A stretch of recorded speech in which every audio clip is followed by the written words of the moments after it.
दोस्तों, ये मूवी एक ऐसी टीचर की है जिसे अपने ही स्टूडेंट से प्यार हो जाता है, लेकिन अब वो अपने प्यार को पाने के लिए क्या क्या करती है ये हम आज की इस मूवी में देखेंगे। तो मूवी की शुरुआत में हम जेसन नाम के एक लड़के को देखते हैं। जेसन को म्यूजिक बहुत पसंद होता है और वो अपने वीडियोस को सोशल मीडिया पर पोस्ट किया करता था। अब जेसन के स्कूल की छुट्टियां खत्म हो चुकी थी, इसलिए उसके मॉम डैड जेसन और उसकी सिस्टर जोई को वापस स्कूल छोड़ने आते हैं। वहीं दूसरी तरफ हम एक नई टीचर को देखते हैं जिसका नाम सोफी होता है। सोफी पहले दूसरे स्कूल में पढ़ाती थी, लेकिन उसका ट्रांसफर यहाँ कर दिया गया है। इसके बाद सिस्टर रेबेका, जो कि स्कूल की प्रिंसिपल होती है, वो सोफी को उनका स्कूल दिखाने लगती है। इसी दौरान सोफी की मुलाकात जेसन से होती है और उसे देखते ही सोफी उसे पसंद करने लगती है। फिर अपने रूम में आने के बाद सोफी जेसन की वीडियोस देखती है और वो अपने लैपटॉप पर ही जेसन को किस करने लगती है। यहाँ पर हम लोगों को पता चलता है कि सोफी जेसन को पहले से ही जानती थी, जो कि काफी अजीब था। फिर अगले दिन सोफी जेसन को सारा नाम की एक लड़की से बात करते हुए देखती है और ये देखकर सोफी को बहुत जेलस फील होता है, इसलिए वो सारा की सीट चेंज कर देती है और उसे जेसन से दूर रहने के लिए कहती है। इसके बाद मॉर्निंग प्रेयर के वक्त भी सोफी जोई को प्रेयर करने के लिए कहती है, जो कि काफी अजीब था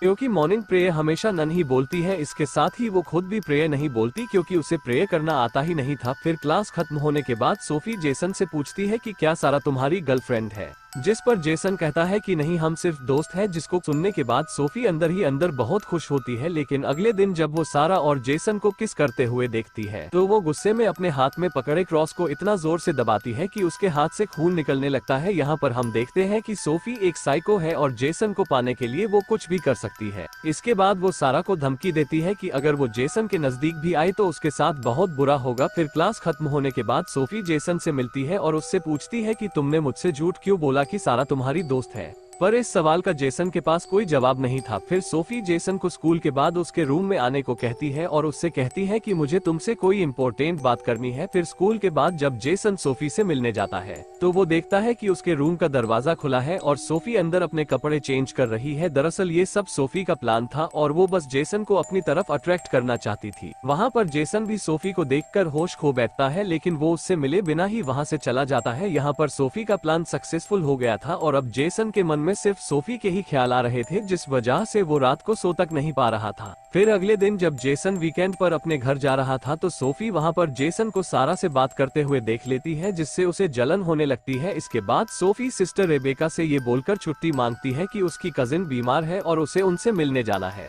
फिर रात को सोफी चुपके से जेसन के घर पर जाती है और वो उसे छुपकर देखने लगती है। तभी वहाँ पर जेसन को सारा का कॉल आता है और वो सारा से बात करने लगता है। अब ये देखकर सोफी को बहुत बुरा लगता है और वो सोचती है कि अगर उसे जेसन को हासिल करना है तो उसे सारा को रास्ते से हटाना होगा। इसके लिए वो रात को चुपके से सारा के रूम में जाती है और उसके नोटबुक में ड्रग्स रख देती है। फिर अगली सुबह क्लास में जब सारा अपनी बुक ओपन करती है तो सोफी उसे ड्रग्स के साथ पकड़ लेती है, जिसके बाद स्कूल में ड्रग्स लाने के जुर्म में वो सिस्टर रेबेका को बोलकर सारा को सस्पेंड करवा देती है। इसके अलावा सोफी जेसन के रूम में भी शराब की बोतल छुपा देती है और फिर जब सभी स्टूडेंट्स के रूम चेक होते हैं तो उनको जेसन के रूम में से वो शराब की बोतल मिलती है। अब ये देखकर प्रिंसिपल जेसन को भी सस्पेंड करने ही वाली थी, लेकिन तभी सोफी उनसे कहती है कि उन्हें जेसन को एक मौका देना चाहिए। अब सोफी की बात मानकर प्रिंसिपल जेसन को सस्पेंड तो नहीं करती, लेकिन उसे सजा के तौर पर सभी टीचर्स की हेल्प करने का काम देती है। यहाँ पर सोफी अपने सभी प्लान्स में सक्सेसफुल होती जा रही थी और वो धीरे धीरे जेसन को अपने काबू में कर रही थी। अब यहाँ से सीन फ्लैशबैक में जाता है, जहाँ पर हमें पता चलता है कि सोफी का असली नाम लॉरा है और वो काफी अमीर भी है।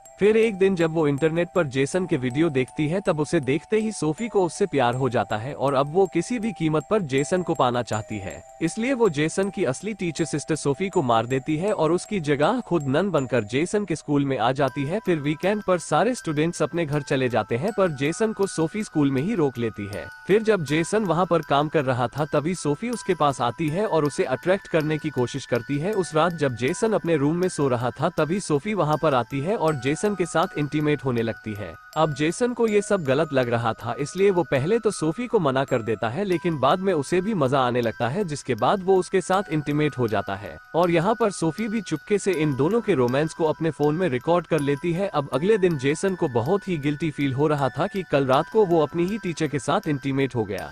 और वहीं दूसरी तरफ सोफी अब जोई को भी अपने रास्ते से हटाना चाहती थी, क्योंकि जोई हमेशा जेसन पर नजर रखती थी। इसके लिए सोफी जानबूझकर जोई को टेस्ट में कम मार्क्स देती है, जिसको देखकर जोई को बहुत बुरा लगता है। पर तभी सोफी उससे कहती है कि वो उसे टेस्ट देने का एक और मौका देगी, जिसके बाद वो उसे क्लास के बाद उसे अकेले में मिलने को कहती है। फिर क्लास खत्म होने के बाद जोई के वहां पर आने से पहले सोफी टेस्ट की आंसर शीट को वहां डेस्क पर रख देती है, और जब जोई वहां पर आती है तो उसके हाथ में वो आंसर शीट ही लगती है, जिस पर सोफी उस पर चीटिंग का इल्जाम लगा देती है और वो सिस्टर रेबेका के पास जाकर जोई को सस्पेंड करने को कहती है। लेकिन यहाँ पर उसका प्लान फेल हो जाता है, क्योंकि सिस्टर रेबेका जानती थी कि जोई पढ़ाई में बहुत अच्छी है, इसलिए वो जोई की इस गलती को माफ कर देती है। फिर सोफी के वहां से जाने के बाद जोई सिस्टर रेबेका को सोफी की सारी बातें बता देती है। वो उससे कहती है कि उसे सोफी कुछ ठीक नहीं लगती, लेकिन रेबेका को लगता है कि शायद जोई गुस्से में ऐसा बोल रही है, इसलिए वो उसकी बातों पर ज्यादा ध्यान नहीं देती। इसके बाद जेसन चर्च में कन्फेशन के लिए आता है, पर तभी वहां पर सोफी भी आ जाती है और वो कन्फेशन बॉक्स में ही जेसन के साथ इंटीमेट होने लगती है। फिर अगले दिन वीकेंड पर उसी स्कूल में दूसरे स्कूल के प्रिंसिपल आते हैं, जिसको देखकर सोफी छुप जाती है, क्योंकि वो प्रिंसिपल असली सोफी को अच्छे से जानते थे। अब सोफी वहां पकड़ी ना जाए, इसलिए वो सिस्टर रेबेका से कहती है कि उसकी कजिन बीमार है, इसलिए वो उनसे मिलने जा रही है, और ये बोलकर वो वहां से भाग जाती है। दूसरी तरफ जेसन को सारा का मैसेज आता है और वो उसे आज रात अपनी एक पार्टी में बुलाती है। फिर वहां पर जब सारा जेसन को किस करने की कोशिश करती है, तभी जेसन को सोफी का ख्याल आता है और वो पार्टी छोड़कर वहां से बाहर चला जाता है। लेकिन तभी वहां पर उसे पुलिस पकड़ लेती है, क्योंकि वो कम उम्र होने के बाद भी शराब पी रहा था। पर तभी वहां पर सोफी आ जाती है और जेसन को पुलिस से छुड़वा लेती है। इसके बाद वो जेसन को एक होटल के कमरे में ले जाती है और उसके साथ वहां पर इंटीमेट होने लगती है। पर तभी जेसन उसे रोक देता है और उससे कहता है कि वो उससे प्यार व्यार नहीं करता, बल्कि उसे तो रोज दुख होता है कि उसने अपनी टीचर के साथ ये सब किया। अब ये बोलकर जेसन वहां से चला जाता है और ये सुनकर सोफी भी गुस्से में पागल हो जाती है। फिर वीकेंड खत्म होने के बाद जब क्लास वापस स्टार्ट होती है, तब सारा भी वापस लौट आती है। फिर क्लास के बाद जब सारा जेसन से बात कर रही थी, तो उसको देखकर सोफी को उससे जलन होने लगती है, जिसके बाद सोफी सारा के रूम में जाती है जहाँ पर वो नहा रही थी। फिर वो उस पर हमला करके उसे मार डालती है और वहाँ पर ऐसी सिचुएशन बना देती है जिससे लोगों को ऐसा लगे कि सारा बाथरूम में फिसल गई और उसका सर दीवार से टकराने से उसकी मौत हो गई। लेकिन अब जेसन को पूरा यकीन था कि सोफी ने ही सारा को मारा है, जिसके बाद सोफी जेसन को धमकी देती है कि अगर उसने उसके साथ रिलेशनशिप नहीं रखा तो वो उसका वीडियो वायरल कर देगी। अब ये सुनकर जेसन बहुत ज्यादा डर जाता है और फिर जब वो वीकेंड पर अपने घर जाता है तो उसे सिर्फ इसी बात की टेंशन होने लगती है। वहीं जोई भी जेसन को बहुत टाइम से नोटिस कर रही थी और उसे पता चल जाता है कि जेसन के साथ कुछ तो गलत हो रहा है, इसलिए वो जेसन से सारी बातें पूछती है और जेसन भी उसे सोफी और उसके कांड के बारे में बता देता है। वो उससे कहता है कि उसने उन दोनों का वीडियो भी बना लिया है और वो उस वीडियो के जरिए उसे ब्लैकमेल कर रही है। फिर इसके बाद वो दोनों ये डिसाइड करते हैं कि वो सोफी के सच को सबके सामने लाएंगे। इसके लिए ये दोनों अगले दिन चुपके से सोफी के रूम में जाते हैं और उसका लैपटॉप चेक करने लगते हैं, जहां पर उन्हें असली सोफी की बहुत सारी फोटोज मिलती है। तभी जेसन को वहां पर एक और लैपटॉप मिलता है जिसमें उन्हें जेसन की बहुत सारी फोटोज मिलती है और उन्हें ये भी पता चल जाता है कि सोफी का असली नाम लॉरा है। दूसरी तरफ सोफी सिस्टर रेबेका को बताती है कि उसकी जो कजिन बीमार थी उनकी मौत हो गई है, जिसके बाद रेबेका उसे छुट्टी दे देती है। लेकिन बाद में जब रेबेका हॉस्पिटल में फोन करके उस कजिन के बारे में पता लगाने की कोशिश करती है, तो वहाँ पर उसे पता चलता है कि सोफी उससे सब कुछ झूठ बोल रही थी।